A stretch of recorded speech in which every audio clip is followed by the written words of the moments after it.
Presenting the information is easy. The difficult thing is capturing attention and making it exciting. So one of the biggest things that we're always looking for in a sports broadcast is the storylines. What's the story? What's happening going into this game? Oh, this team is on a 14-game winning streak. That's never happened before in the NBA. It's the longest winning streak so far for the last 20 years. That's the story coming in. Or, hey, this team is expected to win the game. The other team's out shooting them and they're historically not very good. The frustration of the winning team. Now that's the story. So we're always looking for those little moments, all those extra things to bring the emotion of the players, the emotion of the event to the viewer.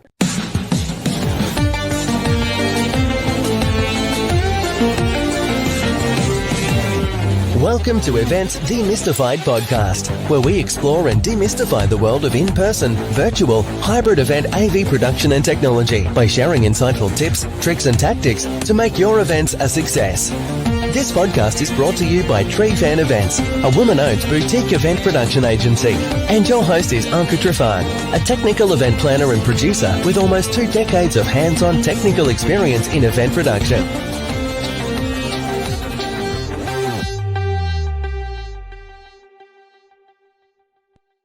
Welcome to another episode of Events Demystified podcast, your one-stop shop for tangible, technical, and practical planning advice for anyone in the events industry. This podcast is brought to you by Trifan Events, and I'm your host, Anka Trifan. We've talked at large about virtual events that were brought on by COVID. I feel like if I am to mention that one more time, I'll probably come out of it kind of scarred with PTSD, who knows. One thing that we haven't necessarily touched on is another type of events which I'm quite excited to tap into with my featured guest today, and that is broadcasting events. Now, how are those events different than, say, live streaming events and virtual events? We'll have to find out, because there's certainly a difference, and we will want to get more into the fabric of what makes that event, that type of event, different with my featured guest, which I've just met for the first time. But that doesn't mean that we're strange to each other. I love to follow people on LinkedIn and engage with their posts when they bring a lot of value to the conversation of event productions. And Michael Lange has been one of those people that, although he's talking about broadcasting events, sports, and all the things that I'm really not that familiar with, I was so excited to just engage with the conversation, learn more, and gather as much information and knowledge as I can. So today, it is my great pleasure to bring Michael Lange, Technical Director and Broadcast Solution Architect, the owner of Lange Productions, based in Madison, Wisconsin. He's a Technical Director and Vmix operator that helps production companies solve live streaming challenges by utilizing the cloud. And he also specializes in live sports entertainment broadcast. Michael has been in the broadcast industry for over 13 years, working on commercial productions, news productions, live sports, and corporate events. He's also currently providing cloud streaming facilities with AWS, which replaces the traditional remote broadcasting truck. As with many of the event production experts and event specialists that we've met on previous episodes, like I said, I have met Michael on LinkedIn, have been fanning his super helpful and relevant posts, and I would love to bring his perspective and his knowledge to the event planners that are listening to this show, as well as the production friends that we've made over the years. And I feel like this would be such a great topic to delve into. That's why I would love to get us started. During this episode, just expect to really dive into demystifying the world of live sports broadcast. What can we learn from this fascinating world, and what elements can be applied to our virtual and hybrid events? Also, how has COVID and the cloud changed broadcasting events? What does a technical director do in a sports broadcast, and how does one stay fit and healthy while on the road? You can learn more about Michael by following the links in the episode notes. And in the meantime, let's welcome our guest in.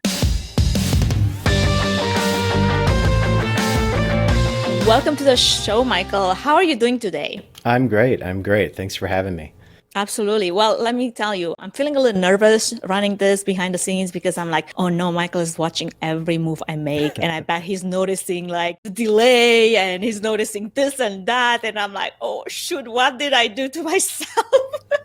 What's really funny about that is I work probably 150, 160 events a year, but doing this kind of thing is harder than all of that.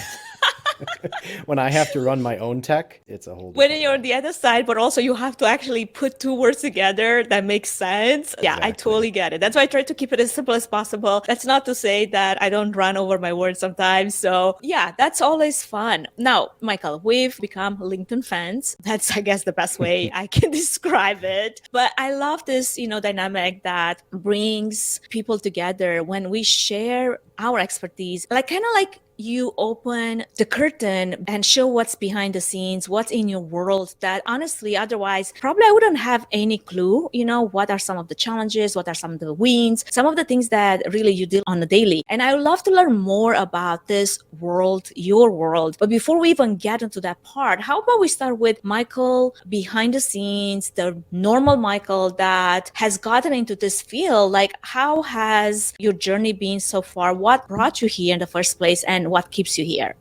It's funny because I tell everybody the story of how I got into television, and it really just boils down to me being in the right place at the right time. But I started out working at a small station that wasn't even affiliated with one of the networks about 15 years ago. It's a small independent station making local commercials. That was fun. That introduced me to a lot of the basics of video production that I had already done in college, but got into After Effects and motion graphics, doing that kind of thing. I learned a lot, and that lasted about 3 years. Then I moved on to the marketing department, a news station here in Madison at the ABC affiliate. I was an editor there for 5 years, and that's kind of where my technical directing journey started. The station produces the high school basketball tournaments every year, and they still do. They've been producing that show since the mid 80s, I think. It sounds like a very long time. It's been a long time, yeah. And I've been involved in the broadcast since I worked at the station, so I've been involved one way or another since 2004. So I was getting set to do the broadcast again, as I usually do, and the operations manager of the station at the time came to me and said, "Hey, Mike, you know how to TD, right? You know how to use the switcher?" And I said, "Yeah, it's the same switcher I used in college. I kind of know how to use it." And he said, "Well, our TD double booked themselves and we need to fill in for 2 of the 4 days of the tournament." And I wasn't ready for that, but I stupidly Baptized said, through fire. right. I stupidly said yes, and then went home wondering what I had just gotten myself into. Luckily, I'd been around the show, around that broadcast for several years already, and I knew what was entailed, and I kind of knew what I needed to do. And I had watched previous TDs cut the show, so I knew I could do it. I still was a little nervous about using the switcher. We were lucky enough to have a mobile TV truck company here in Madison, not too far away from where I lived, and I already had known the owner at that time because this is a pretty small business, so everybody knows everybody after a pretty short time. And I called him up and I said, "Hey, can I have some time on the truck? I got to do this show. I need some reps on the switcher. What day is it in the shop? And will you power it up the truck for me?" He's like, "Yeah, no problem. Whatever, He gave me a random day. Come in this time. We'll have it powered up." And then I called another local TD that I knew, and he was gracious enough to come in and spend some time with me. So I built the show. After a couple hours, I felt fairly confident I could do it, and showed up a few days later, cut the show, and that kind of launched the next phase of my career, which was getting into professional sports and pro sports broadcasting. One of the camera guys on our high school broadcast was the crewer for the Milwaukee market, and he said, "Hey, we need a TD. We're short one right now. We'd love to have you. When do you want to come in and train?"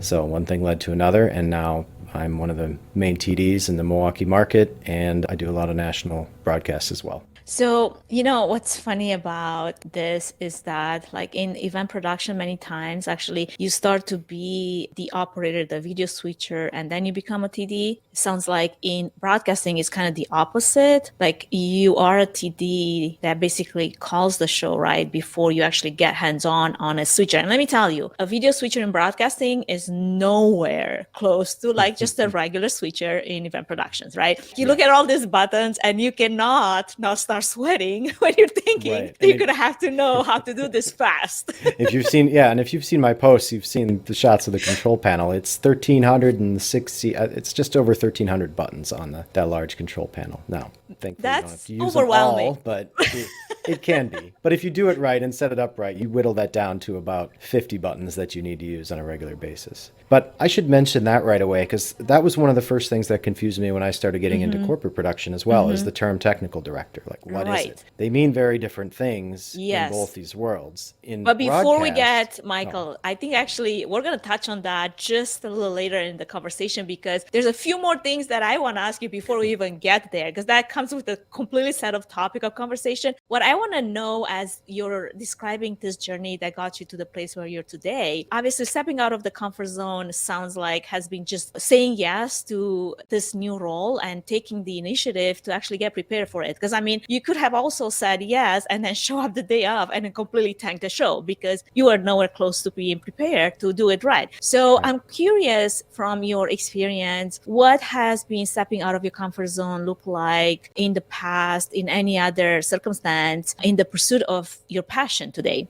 It probably started when I started as an editor. I really didn't know much about creating graphics. I knew how to shoot and I knew how to do basic editing. And when you're working at a mid-market station as a promotions editor, you're doing all of those things yourself.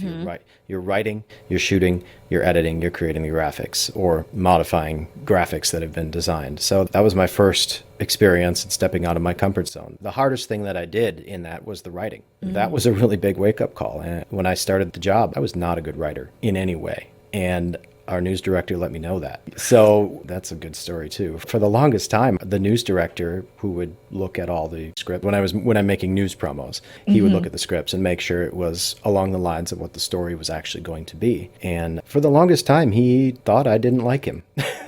Because it was frustrating having script after script after script rejected, and to the point where the first couple of times he would just rewrite it for me. And, that doesn't feel good. But after a while, I started getting the hang of it. And once you see the structure and the formula and realize that there is a method to doing this, and it's not just innate creativity, there's a way to do it, and there's a way to do it well, and you just have to practice. Once you start seeing those things, you realize, well, this isn't so hard. I can do this. Well, what else can I do? I just have to learn the structure of how to do it. So you think that an editor then in that case has to have some type of a journalistic experience in order to put on those scripts, right? Is that even part of the job description, or is it just something that inherently you have to know and learn? No, actually, writing the story as a journalist is actually a totally different skill set than writing the promo. It's because writing the promo is more like, what's a commercial for the story. So it's a very different skill. And I was approaching it from a journalistic point of view. From a journalistic point of view, because that's what I learned at school. We had, writing classes and journalism classes, and that's what we knew. We didn't approach it from an advertising point of view, which is the way it needs to be looked at with promotions, because that's essentially what it is. Well, I feel like right now in today's times that we live, nobody's got time to read like a long blog post. Everything has to become this like promotional paragraph of like summarizing the best, takeaways from this one piece of content that most people will just like skim over. Yeah, absolutely. Everything needs to be condensed down. Like short form is king right now, I feel. That being said, there's some of my top performing, some of the most commented, most engaging posts have been quite long, actually, which surprised me. But yeah, I feel like today everything has to be so short. I feel like our attention spans have become so short. Everything needs to be condensed down into these quick, shareable moments. That's the world we live in now. And it does take some getting used to, because everybody's first instinct is to just explain everything as much as they can. Yeah. Well, now that we've learned actually quite a few new things about you, which is exciting, let's jump into this next topic, which I would love to create the distinction of what is a proper broadcast and how is it different from a live stream? Because I feel like we were quite sure about the main differences before COVID, but after COVID, the lines have kind of sort of blurred a little bit. So post-COVID, what makes a broadcast different than a live stream in the context of events? Well, now that I've done both, let me start with the commonalities between the two is they're both a live sports broadcast and an event is designed to capture attention. So broadcasting a game, anybody can do it. You put up a couple cameras, cut around, capture the action, and if you're just capturing the action and showing the score, that's not very difficult to do. Presenting the information is easy. The difficult thing is capturing attention and making it exciting. So one of the biggest things that we're always looking for in a sports broadcast is the storylines. What's the story? What's happening going into this game? Oh, this team is on a 14-game winning streak. That's never happened before in the NBA. It's the longest winning streak so far for the last 20 years. That's the story coming in. Or, hey, this team is expected to win the game. The other team's out shooting them, and they're historically not very good. The frustration of the winning team. Now that's the story. So we're always looking for those little moments, all those extra things to bring the emotion of the players, the emotion of the event to the viewer. I love the It's so much more underdog than just- story. Yes, yeah. That's from a recent game, by the way. That was one of our Really? recent storylines. Yeah. I love that. It's almost like in storytelling, there's always, like an underdog, there is a hero, there's a villain, and like who's gonna win? Is it the hero? Is it the villain? Is it the helper to the hero? Right? Right. And that is at the core of everything we do in the events business, whether it's a broadcast, whether it's an informational event. Yeah. So in the broadcast, we're always looking for these storylines, whether it be something about a specific player, about the team. And then during the show, we're looking on, ways to advance that story. Sometimes the storyline changes. Sometimes there's more than one storyline. So we're always looking for those little ways to capture the attention of the viewer, because it may not necessarily be just showing the action. Most of the time, the action is just kind of average. Yeah, there's great moments here and there, but what you really want is to bring some context to the game and advance those stories. So what are some effective ways to capture the attention of the viewer in the context of the storyline with the production tools at hand? You can do it several ways, but the best way is when you're in a multi-camera broadcast. Like a typical broadcast that I work on, we'll usually have 15 cameras. Not all of them are manned, but we have a lot of cameras shooting all the time, and you can't possibly see all of that live. So you're only going to see one or two different angles during the actual action. So the way that we enhance that is we'll go into a replay sequence and we'll show you all the little things that you don't get to see live that the camera operators see. So something happens, something exciting happens, we show you what just happened, and then we show you all these little reaction shots. So you get these little moments of emotion from the players, from the fans, from coaches, whoever might be reacting, that really adds energy to the moment. And since you're watching at home, you don't have the audience there next to you to get you excited and to bring that energy. So we have to use the tools that we have, like I said, all these different cameras, to add that energy. And then the commentators also, their excitement also helps out a lot too. They're a big part of what drives the story forward. Absolutely. I am going to hold on to the question that came to my mind going into the TD, which we're going to definitely dive into a little deeper in the second part of the conversation. But so curious to know, how do you capture that on the spur of a moment? And your reaction time has to be so fast. I want to know more about that. But in the meantime, before we get there, how do you feel like, because you've done broadcasting events and virtual events and live streaming events for COVID, during COVID, and now post-COVID, how do you feel like COVID has changed broadcasting events? And you can start maybe from a broad perspective by diving deeper into the area that you're an expert in, which is obviously live sports broadcasting. Yeah, the biggest thing that has changed is the location of the crew. Some positions still are on site, but a lot of positions have been moved off site. Mostly the positions that don't require a specialized control panel or special equipment, like graphics, for instance. A lot of networks and companies have moved that to be a remote position because it's easy to accomplish. All they have to do is remote into a computer somewhere, which we're all very familiar with doing now, and provide an intercom to that person. That's how it's changed. Is it hasn't really changed the number of positions or the number of people required. It's just changed where they are. That's honestly the biggest change. Technology drove a little bit of that too in the last 3 years. We saw massive advancements in technology and different workflows coming out of the COVID era that we probably wouldn't have seen for another 4 or 5 years because we had to. So some of those things that sports production did during COVID have stuck. Others haven't. So it's mostly location of people. So when we were talking about the differences between what makes, broadcast different than a live stream in the context of events, we were, trying to draw the parallels between what are some of the similar things. And I think that goes hand in hand with how broadcasting events have changed post-COVID with this additional labor support that can be remote, which I think is great. I mean, in the context of events and event productions, doing remote gigs like Vimix, gigs on in-person events, that's very much common these days, whereas before would have not probably even been considered as an option, as in, what are you talking about? You got to be here on site to do the job so I can watch you with my eyes as you do it, right? Not so much anymore because we have so much advancement that has happened in just the last 2 years that opens the door for like me working on an event that's happening in Asia and I don't even have to be there, which is fabulous. Now, what are some of the differences, going back to that question, just to tie the whole circle there, that you feel like have have happened aside from the similarities, also the differences that exist between broadcasting events and events in particular that you feel like COVID has influenced one way or another? I think one of the biggest things is the willingness of event producers now to have that remote technician, because in the live sports industry, after COVID, we lost about 25 to 30% of our freelance technicians. So labor became a very big problem after everything resumed. Labor availability, it was hard. It was really hard because the number of positions during COVID shrunk. We lost freelancers, everything went back to normal, and now those positions came back and we don't have anybody to fill the roles.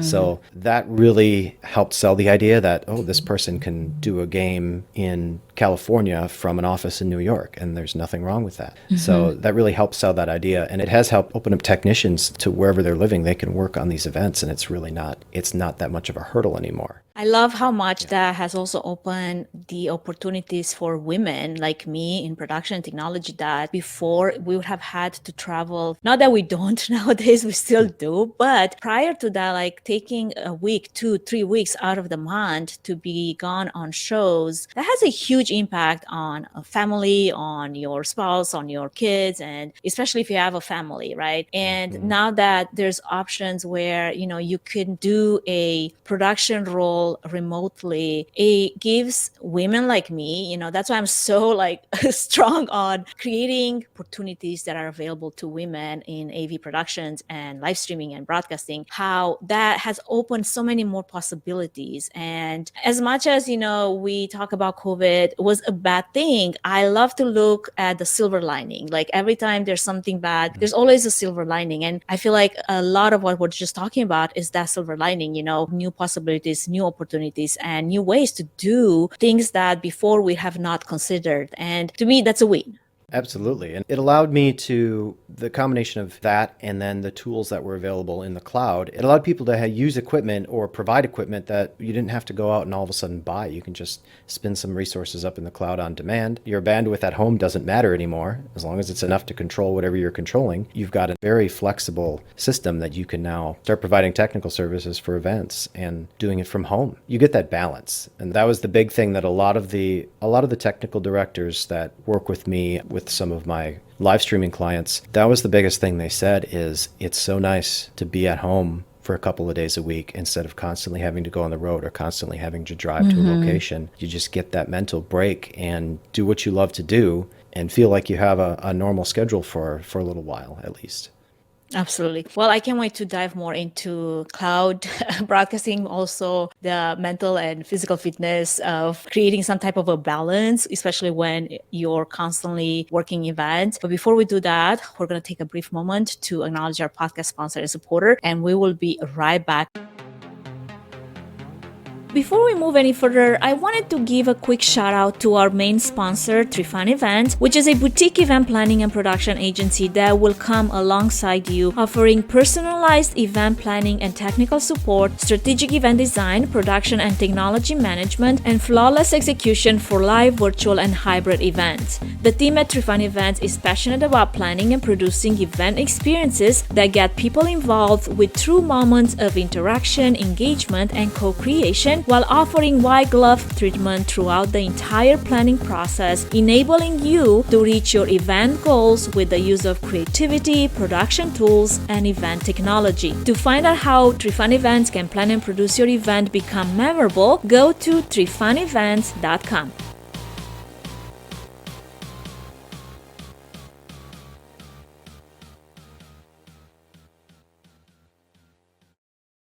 Coming back to our conversation with our featured guest today, Michael Lange, Technical Director and Broadcast Solution Architect at Lange Productions. Okay, Michael, so in my world, the world of in-person and hybrid event productions, when I talk about a technical director, a TD, as you mentioned, that is a role that many times I fill in on the events that I produce, via my production agency or even for events that I happen to freelance for. So this position, it's so key on the AV production team, and the role is to basically basically oversee and manage the technical aspects of the event production, ensure that all equipment, system, processes are working correctly, and that the event production runs smoothly. Now, some of the key responsibilities that fall under the technical director role in AV production, pre-event would include, technical consultation, planning, putting together the equipment list needed for the event, making sure to accomplish the event's goal, creating layouts, coordinating with vendors and suppliers, creating a production schedule. And during the event itself, the TD will manage the technical aspects of the event. They oversee the technical crew, and they also ensure that all equipment is running smoothly. They coordinate with maybe the audio person, video director, the switcher, the show caller. I mean, whatever, how many roles you have on that show based on the complexity of the show, lighting,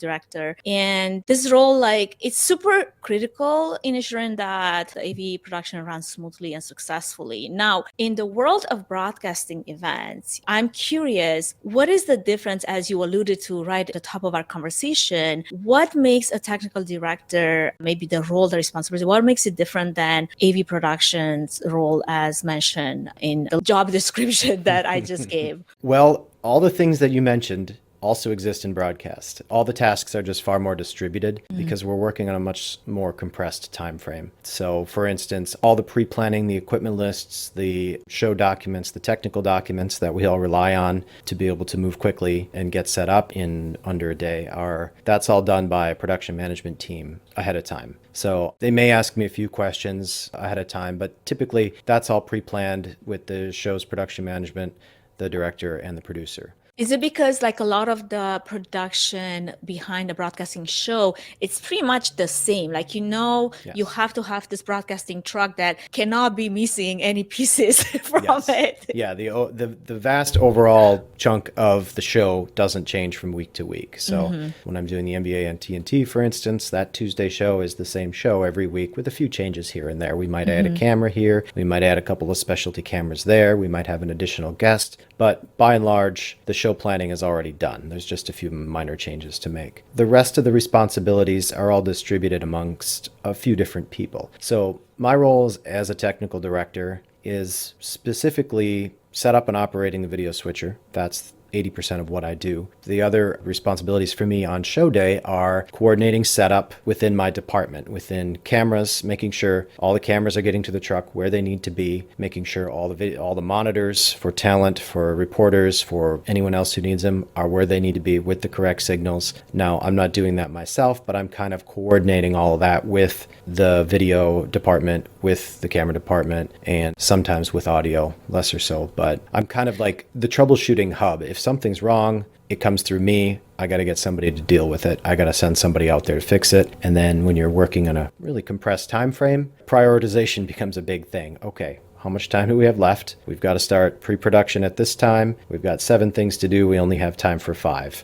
Now I've got to start prioritizing. Okay, stop working over here. I need you guys over here to fix this thing that's not working because that's more important. So there's a lot of that are on the setup day as well. In addition to talking to the producer and director and making sure that everything that they have planned is also going to happen. When you have a band, and I come from, live sound reinforcement as a sound engineer, and we would get the band rider, right? So on the band rider, the technical rider, you would have the equipment list and their needs of what they want, their monitor feed and what they want in the monitor. Is it common for the media team to have something similar when it comes to previewing? Like, I only want a signal from this camera and that camera and that camera, or I only want a view of this or that. Is it common to accommodate that kind of a need, or is it more like everybody gets this view? No, that's exactly what we do. There's always a big technical document, which it's critical for that to be accurate, because if anything in there is not accurate, it just slows us down. It's essentially lost time. But yeah, everybody works off that document from camera placement to monitor placement to what feeds go where, to courtesy feeds to the house, courtesy feeds to the league. All of that stuff is in that document. So we rely on it heavily, and then we basically take that and execute it. Usually we have 10 hours or less to do this, to set it up. We're not necessarily setting and doing the show in the same day, although sometimes we have to, but our time frame is always very compressed, so we always have to keep moving. So in one of your posts, you mentioned how there's a situation in which you either get on the show site or maybe you're remotely operating as a TD and you realize that, you're so many, hours away from the broadcasting going live, but there's a lot of things that are just not working, not adding up. I would love to talk to you about a situation like a case, study of how you run through that either in person or remotely. I feel like the two case studies should be different because there is, I don't know, I feel like when you're remote, there's so much that's outside of your control. And you still have to be able to figure out what's going on, even when you're like literally troubleshooting blind a lot of times. Yeah, especially if you're remote. When you're on site and everything is going wrong from a technical point of view or from a production management point of view, the best thing I can say is trust your technicians. They'll get it done. There's been very few shows where we haven't made air, and when we haven't, it's usually due to something major like power. The post you're talking about, the story you're talking about, there was a show I did recently where everything was just going wrong. Nothing was working. The cable Murphy's Law. Yes.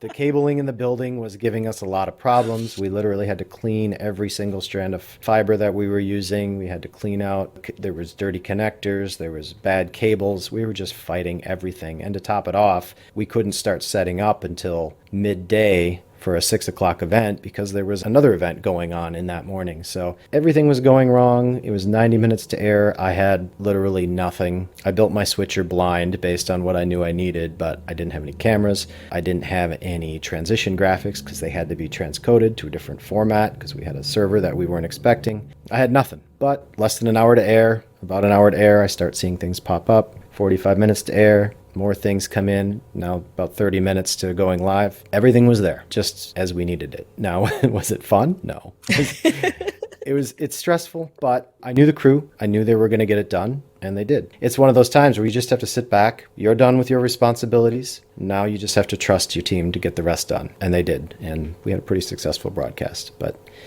yeah. Do you fall a little bit into wanting to troubleshoot yourself, knowing that you've walked through this before and you're like, I understand that you're here to do this, but like if I did it myself, it would be so much faster. Oh, you always have to resist that urge. But yes, I do want to go troubleshoot myself, but I can't because if I leave this position and go do this, I'm going to miss something else that comes in that has to be dealt with. So yeah, there's a lot of that, but I just have to, remain calm, know that it'll get handled by the right people, or I delegate the right people to go do it and it gets done. And there has to just be a lot of trust on your crew. And we typically have that. So what happens when this is something that happens during a time when you're remotely directing, switching, calling the show? That's a lot more challenging. It depends who you have. During COVID, when there was no technicians on site, when we were solely relying on the host to do it, that was really challenging. It got easier over time as we refined the setups and made things easier and the hosts learned their equipment. But what do you define as the host, just so our audience understands the concept? When I say host, we weren't able to send a technician into someone's place and get either a guest or a host for the show that we were streaming, anybody who was going to appear on camera, basically. Okay. But for broadcasting events, were you still doing that remotely? Or sports events? Particularly, I was still in a TV truck, but the event we were doing wasn't necessarily where the truck was, and we would just take a bunch of camera feeds from, say, the team was playing in a different city that day. We would just take the camera feeds from that venue back to our home truck in Milwaukee, and do the show from there. That was always challenging too because you can't see what's going on. You can't see what's going on. Communication is tough because you can't always get somebody on the phone if they're not listening on intercom. You're really dependent on the technology working. And then sometimes the technology that connects you to the remote crew doesn't work too. So, yeah. So probably that's where, I guess, taking the conversation into the cloud solution architect that you are proud of have become one. And you mentioned that you have gotten certification in, which honestly, I had to run a Google search and find out exactly what it is.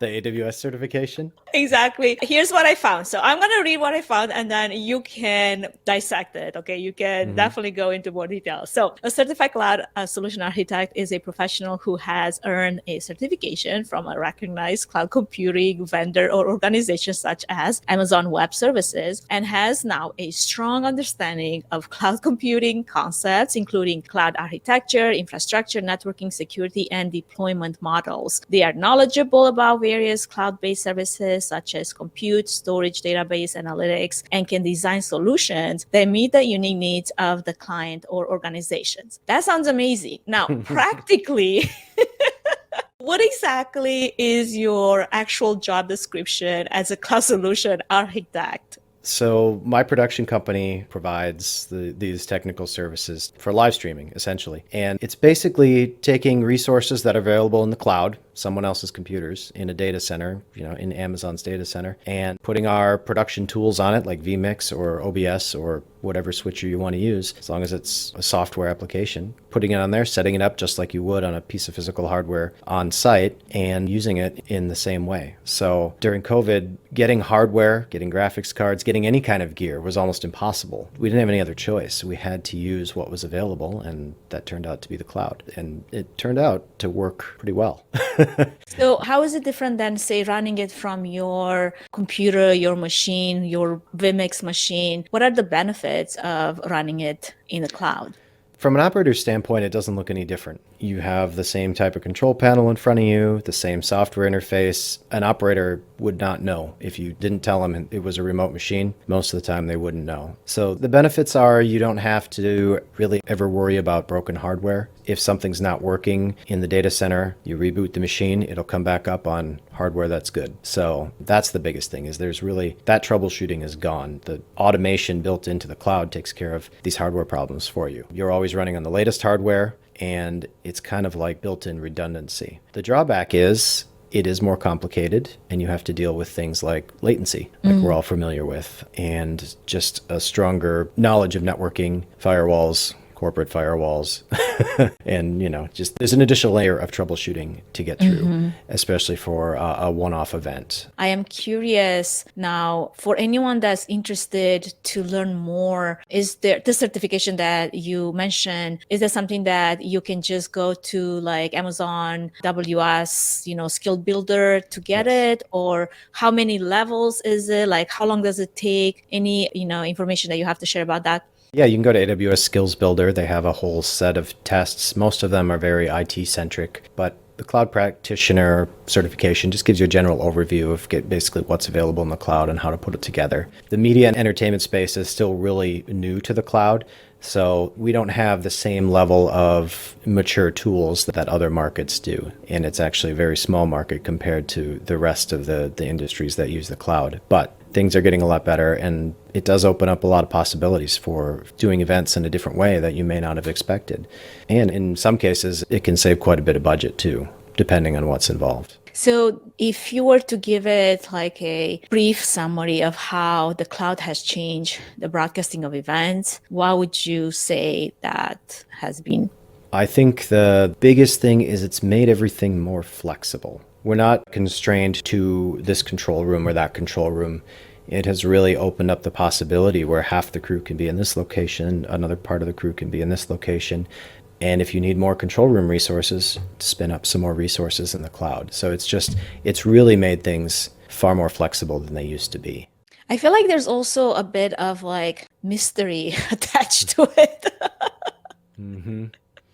We have to demystify it more. Like, I feel like this probably would take an entire different episode just talking about, cloud computing and the cloud tools that are available. And I was listening into a webinar recently. I think it was produced by EWS as an introduction to the cloud services that they offer. And to be honest, half of it made sense. Half of it was just kind of like, I just don't yet understand the practical application of this. Like, I need some actual real life examples.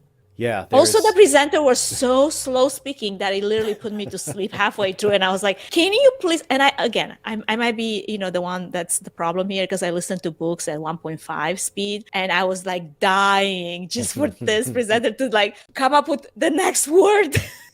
Right. If you're doing something like a well-produced town hall meeting where everybody's going to be on conferencing application anyway, like Zoom, that's a perfect application for using the cloud because you're going to be bringing those feeds in from everybody remotely anyway. So the switcher, you pull everything into a central point in the cloud and then broadcast it out from there. Everything isn't coming into an office somewhere on one internet connection, I guess is the best way to put it. You've got this highly reliable, extremely fast, dedicated internet connection into the data center wherever your cloud resources are running. So that becomes far less of an issue. You're not likely to have any bandwidth related issues or stream related issues because of that. So that's one application. Another one that's becoming a little bit more prevalent in the sports world now is alternative streams. The biggest example I can think of is the Manning cast, where Peyton Manning talks about football with other people while they're watching the game. That kind of production doesn't really need a studio. You've got 2 or 3 hosts in their homes, just with a static camera, just like this, and a feed from the broadcast truck. Audio mixing is very simple. There's not a lot of camera cuts. It's just a very simple put together show, but that can be And done. they comment on the show. Yeah, exactly. Interesting. Very That can cool. be done from the cloud. I love it. Well, I can't wait to pick your brain on some practical ideas for corporate events and conferences and those type of instances where we still have the in-person event, especially now that we're in this state of hybrid, whatever that looks like, and how we can make those type of events more engaging with using cloud solutions. Because I feel like the next big challenge is that most people have gone right back to in-person events the way we used to do them before COVID, because it sounds like so complicated and it's like pulling hairs just trying to get technology to work. Or if you don't have enough bandwidth at whatever venue you're at, that becomes a problem as well. So offering options and opportunities outside of the common path, I think that's super exciting. And this could be that opportunity that we haven't necessarily tapped into so much because it's not a known option. And I think I'm talking for cloud stuff that I'm doing is very different from some of the other cloud tools that are coming out. Like there's a lot of new graphics solutions that are coming out where you don't need a piece of graphics hardware anymore to create great looking graphics for your broadcast or interactive graphics for your live stream. Those solutions are as simple as copying and pasting a browser link into your software and you've got a great looking overlay. And some of those solutions you can do without even needing a switcher. So there's a lot of really cool things that are starting to come out that can add that extra engagement that everybody's looking for to events and to live streams. Before we move into the next topic, which is our last topic of conversation today, Michael, I believe you have some courses. Is it in this particular area? Yes, I do have a vMix Jumpstart course, which is basically for anyone looking to learn the basics of vMix. We cover everything, from setting up inputs to audio mixing to building graphics. It's actually all based around building a 2-person style podcast show with real graphics that I use for a real production. So we take that context. All right, you're going to build this 2-person style interview show with 2 remote guests. Here's how we do it. I find it a lot easier to learn something when you already know what you're trying to accomplish. So our course is available and get a link for you to add to the show notes. We'll love to. Yeah. Now, as we are coming close to the end here, like you mentioned earlier, there's definitely a lot of challenging situations that come with producing events, working events, operating. I mean, all aspects of event sometimes can be stressful. And let's be honest, as event professionals, we know that this is a demanding job, yet we still do it because we love it. I don't know if it's the adrenaline rush or what it is, but we're still here. The ones that are here, especially long terms, they have a passion for it. We are juggling so many tasks many times and working long hours and bustling from one event to the next. In the process, sometimes we forget to take care of ourselves, like to feed this one machine that is the one thing that keeps the whole show going. And I would love to hear some of your strategies and your tips on how, in your experience of being on the road, how have you been able to prioritize your well-being to keep your body fit and your mind sharp and achieve success in the exciting yet challenging sports broadcasting industry?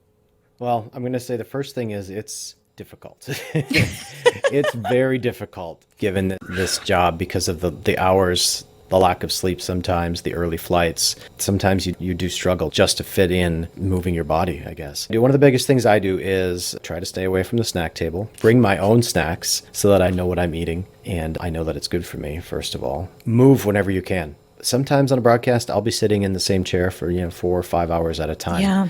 I like to stand up during commercial breaks, especially if I'm feeling tired. Stand up for that 90 seconds and just get some, Do some jumping jacks. yeah, sometimes stretching, moving, just move your body, just get up out of the chair because you tend to start to fall asleep after a while. So I do that, going for walks on my lunch break. We're in venues. Even if I can't get a real workout in, I'll go walk. If I'm able to, I'll go into the venue and walk up and down the stairs for half an hour. And since I'm not able to walk a long distance with the time I have, I can get a pretty decent amount of movement in doing that. But if I can, I'll always try to get a real workout in the hotel gym. But yeah, stay away from the snacks.